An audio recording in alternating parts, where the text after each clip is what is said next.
You can follow him on Twitter if you are on Twitter. Follow him on Twitter at Samuel T. King for all your updates leading up to the game itself. I mean, we're getting news every single second of every single day leading up to the bowl game, so you never know what could come on Purdue's side. So be sure to give him a follow his stuff leading up to the Citrus Bowl on January the 2nd. Sam, thank you so much for joining us, man. How are you doing? I'm doing well. How are you guys? Awesome. Thank you so much for coming on, taking time out of your day. So, obviously, LSU just had some big news. Kayshon Boutte is their star wide receiver. He's not going to be playing in the bowl game. We can probably guess from our end, being more LSU insiders, that's probably academics related. But I was going to ask you about offense first, but I guess this is a good time to ask about the defensive side, seeing as that's who was going to face Kayshon. Who were the defensive opt-outs and some of the defensive transfers? I know a starting cornerback had opted out, but who else was there on the defensive side for Purdue? So Corey Trice has opted out to try his luck with the NFL, and he is the best player in the secondary for Purdue and the most experienced secondary player for Purdue. So that's a big loss. But the defensive line has been ransacked, much like LSU's probably has. Lawrence Johnson was a defensive lineman. He has entered the transfer portal. Branson Dean, starting defensive lineman, entered the transfer portal. And then just the other day, Jack Sullivan, who's the starting defensive lineman, has entered the transfer portal. So you're wiped clean, basically, of your front almost. And then on top of that, you've got just the general other guys. Greg Hudgens is another defensive lineman who has entered the transfer portal, who you thought maybe he gets some time with the other guys that have left. So a lot of guys on both sides of the ball that will not be playing for Purdue. It's not quite, LSU's situation of a year ago, but there's definitely concern with the number of opt-outs and transfer portal entries from Purdue's side. So what has been, I guess it's kind of a moot point at right now, considering they're gone, but what was probably the biggest strength of this Purdue defense all season? I would say this, probably is that defensive line has played pretty well overall, all things considered.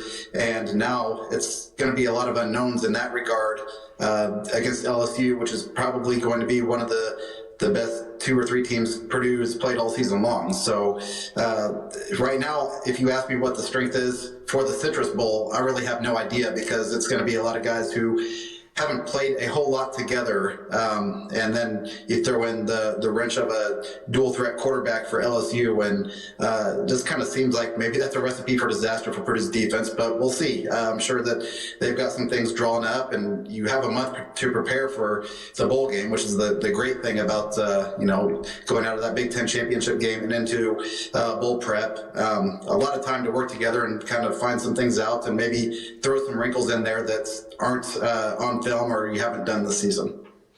So let's move to the offensive side of the ball, because that's what Purdue's been known for, especially with their former head coach and Jeff Brom, who's now leaving. They've been decimated as well. Their quarterback is out. Their star wide receiver, starting tight end has all opted out. So who is Purdue's best player on offense for this bowl game?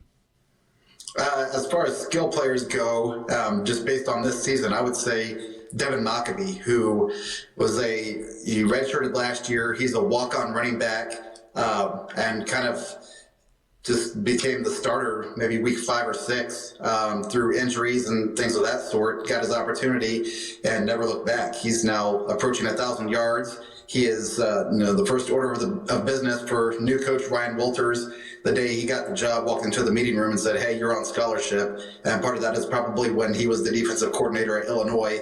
Maccabee rushed for 100 and some yards against his defense. So he's definitely the guy that I think, especially when you talk about the guys not playing for LSU's defensive front, maybe Purdue tries to establish its run game early, something maybe a little bit different than what you're accustomed to if you watch Purdue in the Jeff Brom era, or any era really.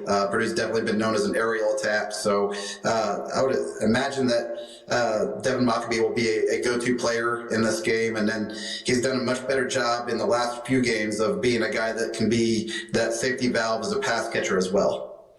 So let's stay with the offense then. there was obviously the line of scrimmage on defense has been kind of decimated, but how's the line of scrimmage as far as opt-outs are concerned with the offensive line for Purdue? Well, Purdue lost its starting center, I think the next to last game in the regular season, Gus Hartwig. That was a big blow, and Josh Kaltenberger stepped up in that role and done a pretty admirable job, all things considered.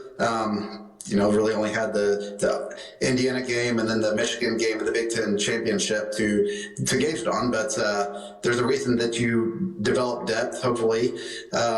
Spencer Holstedge, who was a starting guard for the last, I believe, 3 years, has transferred to UCLA. So that is going to be a big blow as well. Honestly, I would expect that that's probably something LSU knows about, that, hey, there's a couple areas on that offensive front where they're probably not going to try to run through a whole lot, or maybe some areas where we can take advantage of. But the offensive line has been pretty good as a whole for the year, all things considered. It was a weak point for quite a few years when Jeff Brom first got here, and he really shored that up in recruiting in the last few years, just getting some depth and getting some guys there, but still probably extremely thin right now, I would imagine. The quarterback, Burton, he's going to be starting for Purdue in this game. How does the offense change with him at quarterback? Well, he's a different quarterback than Aiden O'Connell. He's not I wouldn't call him a dual threat per se quarterback, but he has the ability to run much more than Aiden O'Connell did. Aiden O'Connell was going to take his drop back, stand in the pocket, and pick you apart with accuracy and kind of knowing the reads. And Austin Burton has the ability to run. He did start a game when he was at UCLA in 2019. And then he started a game earlier this season against Florida Atlantic. And, he did admirable. He's really a good leader. He's a sixth-year guy, really athletic family. His father is, I believe, a sports broadcaster in the Boston area. So he grew up, around Tom Brady and stuff. His sister plays in the WNBA. He's definitely athletic and probably is going to be able to do some things that Purdue hasn't done this year, just because you can open up the playbook maybe a little bit more with his ability to escape. And then on top of that, as far as receiving goes, you're out Charlie Jones and Payne Durham, so you're going to have to find some new ways to make yards. So the big news, obviously, locally from our perspective here in Louisiana, was that Drew Brees, the former Saints quarterback and future Hall of Famer, was returning to his alma mater to be an interim assistant coach. What exactly has Drew Brees' role been, and how has he helped prepared sort of behind the scenes? Yeah, so we had availability with, I guess we'll call him Coach Brees now, when he first got here, and all of the guys said, man, first of all, and anybody who's been a Saints fan knows this, he is a incredible motivator. And those guys, after one day with him, were like, we're ready to bust through the walls for this guy because he's got us hyped up, ready to go. And Purdue has leaned on him in that regard, just based on his name, a lot in the past. He's come in and spoken to Purdue football teams of the past, really motivated the team to do some special things just when he was there. But also, his experience, obviously playing 20 years in the NFL, didn't win an MVP, but probably should have at some point, won a Super Bowl. He's just got kind of that name recognition. When you walk in there, he commands respect. And the quarterback's first and foremost getting all this time to work with him doesn't hurt. I know the quarterback said, hey, there's some things that we don't recognize or we don't see that he can pinpoint, in a moment, just kind of being there around us. And now they have that knowledge to kind of lean on. But it was also other guys, the receivers, even the guys on defense were saying he sees things differently than maybe we do. And they were picking his brain as much as they could. And then probably the most helpful part moving forward was, and Drew said this was a one-time thing. He doesn't anticipate trying to be a coach or anything. He's doing very well there in Louisiana with his businesses, so he's just kind of offering to help in this transition period. But the biggest thing is he got a special exemption from the NCAA to help with recruiting while he's on the staff technically. And I don't know if you all follow Purdue at all down there, other than when the rare instance that the Boilermakers are playing LSU, but Hudson Card is a quarterback from Texas transferring to Purdue, and I imagine that just with Drew Brees' ties in Texas and where Hudson Card is from, that didn't hurt at all in drawing him to come to Purdue. So, do we know if he's going to be on the sidelines or up in the booth during the game? I don't know that. I would imagine, being Drew Brees, you want him on the field around your guys. But I don't know that for sure. I didn't get the specifics of that. And he honestly, when we were able to interview him for about 15 minutes, had just walked in the door the day before and was really on his first day on the job. So, yeah, okay. Ryan Walters, the new head coach for Purdue, was a defense coordinator at Illinois. We saw the new head coach for Wisconsin on the sidelines coaching the bowl game for them as an interim sort of, well, not interim, I guess full-time coach already 3 weeks on the job. How has Ryan Walters been in bowl prep? Well, he's pretty much staying out of it. He did fly with the team there.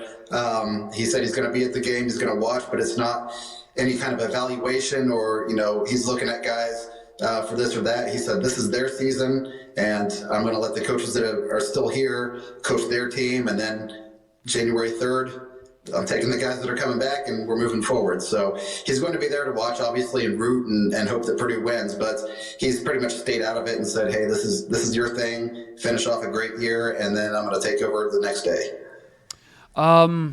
You got a pick for the game yet? I said this on another station earlier that I think even if Aiden O'Connell, Charlie Jones, Payne Durham, Corey Trice, all the guys in the transfer portal, if they all play, I still don't know if Purdue would have won this game. But with those guys being out, and I know that LSU has its own guys that are not playing, whether they're in the transfer portal or academics or preparing for the NFL draft, whatever it might be. I think that it's going to be very hard for Purdue to keep pace with LSU in this game. With you're asking a second string quarterback and then some offensive skill guys that haven't played a whole lot to step up and have big roles against a team that really was probably one of the better ones in the country this season. All right. Well, if anything, hopefully they'll just probably talk about Drew Brees the entire time on the sidelines in the second half, and just maybe do a sideline interview just to keep things entertaining. If it's not a good game, which I hope it is, I don't want it to be any kind of blowout or anything like that. Those are never any fun. Well, I will say this. Last year, Purdue had a couple of its top players opt out. Every team does. This is just how college football is these days, and played Tennessee in the Music City Bowl. And Purdue fans were all kind of thinking, we're not going to compete with Tennessee. We don't have this player or that player. And Purdue won that game in overtime. Now, I'm not saying that translates to this year and the same thing happening, but the guys that are going to go out in the field are going to compete and feel like, hey, we have a chance to win.